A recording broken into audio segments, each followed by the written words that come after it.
O Goiás segue no topo, a zona de rebaixamento não teve praticamente nenhuma mudança em uma rodada que trouxe mais uma vítima, mais um treinador foi demitido. Zanardi teve o final do vínculo com o Botafogo após a derrota para o Operário. A rodada também trouxe muitos questionamentos e muitas críticas contra a arbitragem no jogo do Remo. O Remo inclusive soltou uma nota oficial em sua rede social. Vamos falar sobre essa rodada que teve o grande domínio do Vila Nova sobre o Atlético Paranaense, que teve mais um grande resultado da Chapecoense a partir de um bom trabalho do Dalpozo, explorando o que há de melhor na equipe. Mailton mais uma vez sendo importante.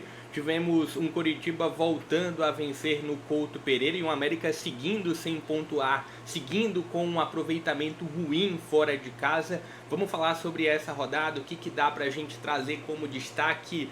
Fique à vontade para trazer um pouco da sua opinião também. Repito, como eu sempre trago no início dos vídeos, eu não sou o dono da razão. Então se você quiser contrariar em algum momento, se você quiser trazer alguma pontuação em relação a algum jogo, fique à vontade. E nessa rodada em especial, até pelo que eu venho colocando aqui, trazendo para vocês nos últimos dias, eu não pude acompanhá-la por completo. Inclusive tem aqui os jogos em asterisco, foram os jogos que ou eu acompanhei muito pouco ou eu não consegui acompanhar, mas aí eu vou trazendo mesmo assim pontuações para esses jogos e nos outros casos eu vou trazendo uma avaliação um pouco mais detalhada. Fica à vontade também para deixar o like, para deixar a sua inscrição e também compartilhar o link em grupos de amigos e torcedores para que o canal cresça ainda mais e eu traga ainda mais conteúdos diários de Série B e de outras divisões do futebol brasileiro por aqui. Nesse meio de semana tem Copa do Brasil, vou estar trazendo também algum detalhamento sobre determinados jogos. Mas bora lá falar sobre essa oitava rodada da Série B.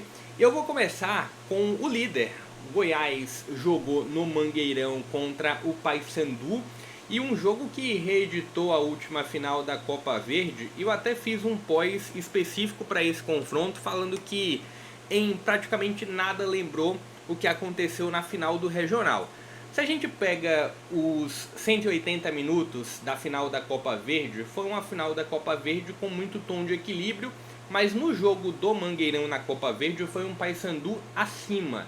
Na Série B foi um jogo muito equilibrado, o Goiás conseguia iniciar as etapas, tanto o primeiro como o segundo tempo, melhor, mas o Paysandu vinha conseguindo trazer alguma competitividade durante as etapas. Mas foi um jogo que, de fato, o resultado diz muito que foi a partida. Poucas chances reais criadas, talvez a do Lepo tenha sido a melhor para o Goiás no início do segundo tempo. E o Goiás mais uma vez tendo o Lepo na lateral esquerda atuando muito bem, o Caito no corredor direito jogando muito bem também, o Pedrinho na ponta esquerda atuando bem, o Anselmo Ramon, apesar de não ter marcado, teve um bom papel do pivô, o Arthur Kaique ganhou alguns minutos também durante o jogo, mas foi um Goiás que no final das contas somou um ponto fora de casa. E o Paysandu eu avaliei no pós-jogo como uma equipe que tem muitos pontos de uma equipe que no lado coletivo ainda precisa de evoluções, mas individualmente também faz com que o Luizinho sofra. E eu até falei sobre a entrada do Giovani no final do jogo. Matheus Vargas, aos 40 minutos do segundo tempo, dá lugar ao Giovani, que entra muito vaiado, né? E o Luizinho muito contestado a partir da escolha do Giovani. Só que eu falei, poxa, vai colocar o jogador aos 40 minutos do segundo tempo porque o Luizinho olhou para o banco e não encontrou uma outra alternativa para fazer mudar a cara do meio de campo durante o jogo. Então é um grupo que tem poucas opções que podem entregar muita coisa ao Luizinho, pelo menos no momento. Você tem até bons jogadores do lado do Paysandu, mas quase todos eles em um momento de baixa, como é o caso do Nicolas. O Benítez foi quem mais buscou o jogo no sentido de intensidade pelo lado esquerdo do ataque, e a figura do Rossi foi a figura mais técnica, que não é nenhuma surpresa do Paysandu, principalmente no primeiro tempo. O Rossi, quando a bola passava no pé dele, ele conseguia gerar alguma coisa.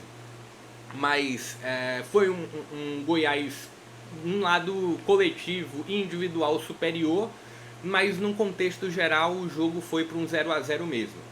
A gente olha para o que mantém o Paysandu numa condição bem crítica, tá? Vamos olhar a tabela depois da avaliação dos jogos.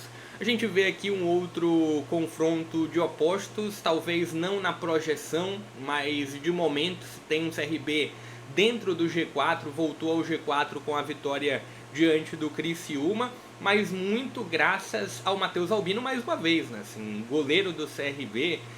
Eu venho pontuando aqui que eu vou fazer a seleção da Série B, nos próximos dias tende a sair. E o goleiro do CRB com certeza vai estar nela. Matheus Albino vem sendo um dos grandes personagens da competição, pegou pênalti do Marcelo Hermes, e o Criciúma vive um momento muito ruim, né? Assim, o início da Série B, eu vi até alguns comentários em redes sociais do Criciúma. Tem até um repórter lá, um radialista que eu sigo, e tem muitos comentários nas publicações dele que trazem alguma preocupação, depois eu vou buscar até o nome dele, mas que trazem alguma preocupação sobre uma possibilidade de rebaixamento para o Criciúma. Eu não entendo dessa forma, tá? Eu entendo que a concorrência pelo Z4 ela é muito forte, e o Criciúma, ele, apesar de não iniciar bem, eu entendo que tem elementos para apresentar uma recuperação. A própria chegada do Eduardo Batista, por mais que não tenha rendido uma evolução até aqui, mas tende a render para o futuro. CRB consegue manter um aproveitamento muito bom na competição, consegue voltar ao G4. Um outro jogo que eu não pude acompanhar foi o confronto do Atlético Goianiense contra o Remo. Não pude acompanhar, mas vou fazer pontuações. O Remo soltou nota oficial contra a arbitragem, contra erros de arbitragem, e também tiveram alguns comentários de vocês aqui em outros vídeos de outros clubes falando justamente sobre os erros de arbitragem que aconteceram no jogo do Remo. Eu sempre pontuo, os jogos que eu não assisto até a avaliação, eu assisto depois. Então depois desse vídeo, eu vou assistir o jogo do Atlético Goianiense contra o Remo. Se não todo, eu vou assistir um compilado. Mas esse jogo aqui, olhando o resultado em si, é um resultado bom para o Remo, apesar de ter encontrado um Atlético Goianiense que não vive o melhor momento, mas foi mais um ponto conquistado pelo Remo fora de casa, e ao Atlético mais um jogo dentro de casa sem vencer, né? E uma sequência ruim que vive a equipe goiana. Vou até pegar aqui, porque foi um Atlético que conseguiu na rodada anterior empatar fora de casa contra o Avaí, resultado que dá para considerar como um resultado positivo, e que venceu do Novo Horizontino no Antônio Ascioli na rodada 6. Mas antes disso tinha empatado contra o Amazonas em um jogo que principalmente o segundo tempo foi um Atlético que deixou muito a desejar, caiu demais de rendimento contra o Amazonas no segundo tempo. Tiveram os jogos das rodadas anteriores. Então, por que eu considero ainda uma sequência não tão boa do Atlético? A gente imagina o Atlético lutando pelo G4. E o Atlético precisa recuperar o tempo perdido das primeiras rodadas da competição. Então, ainda assim, mesmo que tendo um empate contra uma equipe que vai muito bem, mas é um Atlético que precisa corrigir o que teve de pontuação abaixo nas 4 primeiras rodadas da competição. 5 primeiras, venceu a primeira rodada e aí veio uma sequência ruim. Agora começa com uma recuperação, mas encontrou um Remo muito difícil, mesmo jogando dentro de casa, mesmo jogando no Antônio Ascioli. E aí a gente vai para o outro jogo da rodada, para Chapecoense e Cuiabá. Foi um outro confronto que também eu não pude acompanhar todo, vi alguns trechos. E mais uma vitória impressionante. Acho que entre as equipes que mais me surpreendem nesse início de competição, uma delas está a Chapecoense. Eu imaginava uma Chapecoense tendo uma competição de tabela média-baixa, mas o trabalho que se tem do Dalpozo é um trabalho que deve ser muito aplaudido, consegue extrair o que tem de melhor no grupo. Não no mesmo desenho, tá? Mas é uma Chapecoense que explora os laterais tão bem quanto o líder da competição, tão bem quanto o Goiás. Então, você tem o paraguaio Clar jogando muito bem pelo corredor esquerdo, você tem a figura do Mailton muito bem pelo lado direito. Apesar de ser um grupo que individualmente tem algumas carências, mas é um grupo que vai muito bem. Nesse momento a Chapecoense é a 6ª colocada da Série B e não à toa, realmente faz um bom trabalho o Dalpozo. A outra equipe que me surpreende no sentido positivo, apesar de não ter vencido em casa, é a Ferroviária. Vem muito bem a partir de alguns pilares, o Carlão na linha de ataque, a figura do Lucas Rodrigues na lateral direita, sem nenhuma dúvida, assim como o Mailton, é um dos bons laterais direitos da competição. Empata dentro de casa contra o Avaí. É uma Ferroviária que nesse momento está ali numa faixa intermediária de tabela. E para uma equipe que subiu da C para B, vive aí seu primeiro ano na B, entendo que dá para a gente considerar como um bom resultado o empate dentro de casa, mesmo contra o Avaí. E para o lado do Avaí também não dá para falar que foi um resultado ruim. Acho que um ponto para cada lado, sai de bom tamanho. Confesso que também não vi esse jogo por inteiro, depois vou acompanhar, mas foi uma Ferroviária que, por exemplo, dentro de casa bateu o Atlético Goianiense com muita superioridade, que fora de casa deu muito trabalho para o Cuiabá, então dá para a gente considerar um ponto para cada lado como um resultado que era aguardado antes da rodada ou que não surpreende. A gente vai para o outro jogo, e esse sim eu pude ver com um pouco mais de detalhe, que é Volta Redonda e Amazonas. E assim, quando eu olho para o Volta Redonda e quando eu olho para o Atlético, eu vejo equipes que se complementam ou que poderiam se complementar no sentido de só uma organização ofensiva que tem o Atlético do Roger com a organização defensiva que tem o Volta Redonda do Rogério Correia.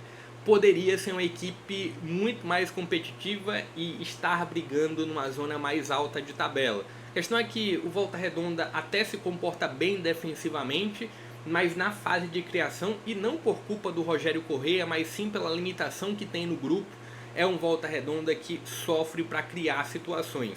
Durante praticamente todo o jogo foi um Volta Redonda com a bola, até porque o Amazonas abriu o placar a partir de um dos poucos momentos de falha defensiva do Volta Redonda. Teve uma bola parada e assim foi um buraco na defesa do Volta Redonda, só que no contexto geral foi um Volta Redonda que teve mais bola, que teve mais volume e que conseguiu um empate no segundo tempo. Na reta final do jogo conseguiu um empate, mas entendo que é um Volta Redonda que consegue desempenhar bem, que consegue ser competitivo até mais do que o próprio Amazonas, mas o Amazonas parece engrenar algum sinal de recuperação, algum mínimo sinal de evolução a partir das mudanças que a nova comissão técnica vem gerando. O outro jogo foi Coritiba e América, que estão, ou que estavam, pelo menos o Coritiba, entre as equipes que mais decepcionam na Série B. Eu entendo que o Coritiba, pelo projeto Mozart, tem um fator de, e não só por ele, né, Josué, o Sebastião Gomes, que marcou o gol da vitória do Coritiba ontem, o próprio Machado no meio de campo. Eu entendo que o meio de campo titular do Coritiba é o melhor da Série B, por mais que não esteja tão encaixado, mas eu entendo que é o melhor da Série B. O Coritiba tem algumas carências na linha de ataque, mas teve o retorno ontem do De La Torre. Entendo que o Coritiba faz o que era esperado, vence dentro de casa diante de um América que é um visitante muito ruim desde 2024, né, olhando para o cenário da Série B. Mas foi um jogo em que o Coritiba deu brechas. E aí vem um fator da incompetência do ataque do América, com o William Bigode, com o Joseph, que não é um atacante, mas que teve uma grande chance durante o primeiro tempo. Entendo que o América conseguiu ser competitivo no nível coletivo, jogando fora de casa, mas individualmente o meio de campo, ataque, sofre. O William Batista sofre para encontrar soluções. Teve inclusive a punição do Miguelito de 5 jogos pelo caso do confronto contra o Operário. Multa mais 5 jogos para o Miguelito. O América não vai sofrer perda de pontos. Inclusive foi uma votação bem apertada e terminou sendo punido o Miguelito pela declaração do Jaci, que acompanhou a declaração do Alano, mas não houve uma imagem, e aí se houvesse uma imagem a punição seria muito maior, que comprovasse o ato do Miguelito. Foi uma punição muito apertada em relação a votos. Acho que dos 5 foi 3-2 no STJD. E aí o América sofre com a linha de ataque frágil e o América tende a figurar numa faixa média de tabela. Acho que a 8ª colocação tende a ser uma posição que, se bom, tá? O América que apresentando uma estabilidade daqui para frente, pode ter uma realidade parecida minimamente com a do Criciúma. A gente vai para o outro jogo e assim, eu bato na mesma tecla do Atlético.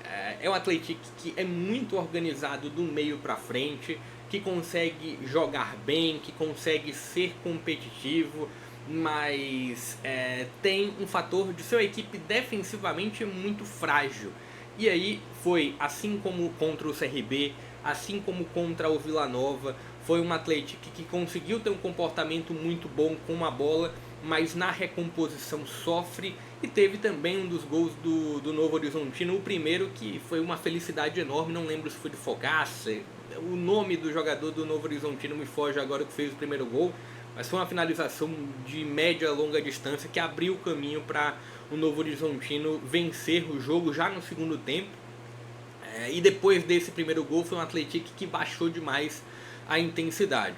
O outro confronto aí foi um massacre no sentido de organização, tá? Foi um 2-1, mas que poderia ter sido um 3-0, que poderia ter sido um 4-0 para a equipe do Vila Nova. Jogou muita bola no Oba, o Vila do Rafael Lacerda, conseguiu um domínio absurdo contra o Atlético Paranaense, um retrato de uma equipe bem treinada contra uma equipe desorganizada, apesar de bons nomes individualmente. E o outro jogo, o Operário, que fez um 3-0 sobre o Botafogo e começa, reencontra um bom caminho o Operário depois de uma sequência ruim, depois de um momento de instabilidade, começa a voltar a ter uma linha média de crescimento o Operário na competição. Se está curtindo o vídeo, se inscreve no canal, deixa o like também, compartilha o link em grupos de amigos e torcedores. Só fazer um agradecimento também, tivemos uma nova doação do Fernando Paiva, ajudando também o canal nos últimos dias. E bora olhar a classificação, o que a gente tem de classificação da Série B nesse momento. A gente tem o Goiás como líder, Vila Nova na segunda posição, o Remo e o CRB fechando o G4, Operário, Chapecoense, Operário já é o quinto, conseguiu voltar a ter uma sequência positiva. O que eu falei do Operário? Vou até pegar para vocês, para trazer um pouco da sequência que o Operário teve de instabilidade. Na quinta rodada, o Operário perdeu para a equipe do Coritiba no Couto Pereira, jogando como visitante. Antes da quarta rodada, o Operário empatou em casa contra o Paysandu. E antes teve a derrota para o Avaí na ressacada. E também a derrota para o Goiás jogando no Germano. Então, da rodada 2 até a rodada 4, foi rodada 4 ou rodada 5? Deixa eu dar uma olhada aqui. Foi um Operário que teve um momento de instabilidade até a rodada 5. Da 2 até a rodada 5 foi um Operário que teve um momento de instabilidade, mas volta a ter uma curva de crescimento nessas 3 últimas rodadas. Tem aqui Coritiba voltando a figurar na primeira página. Que salto dá o Coritiba da 14ª posição para a 7ª posição.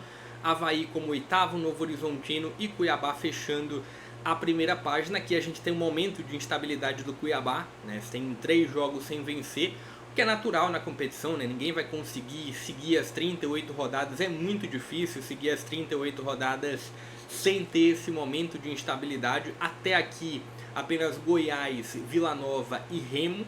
O Remo que não perdeu, é a única equipe que não perdeu na competição, é a única que consegue manter esse nível ainda alto. As 3 únicas. E a gente olha aqui para a zona de rebaixamento. Antes tem Ferroviária, Atlético Goianiense, Atlético Paranaense, América, Atlético, Criciúma. E a zona de rebaixamento com Volta Redonda, Botafogo, Paysandu e Amazonas. Vou ficando por aqui. Deixa o like, deixa a sua observação também do que você pôde ver dessa rodada, o que você... Fica ligado no canal que daqui pra frente a gente volta com os conteúdos diários aqui sobre Série B e sobre outros pontos do futebol brasileiro. Vou ficando por aqui, até a próxima.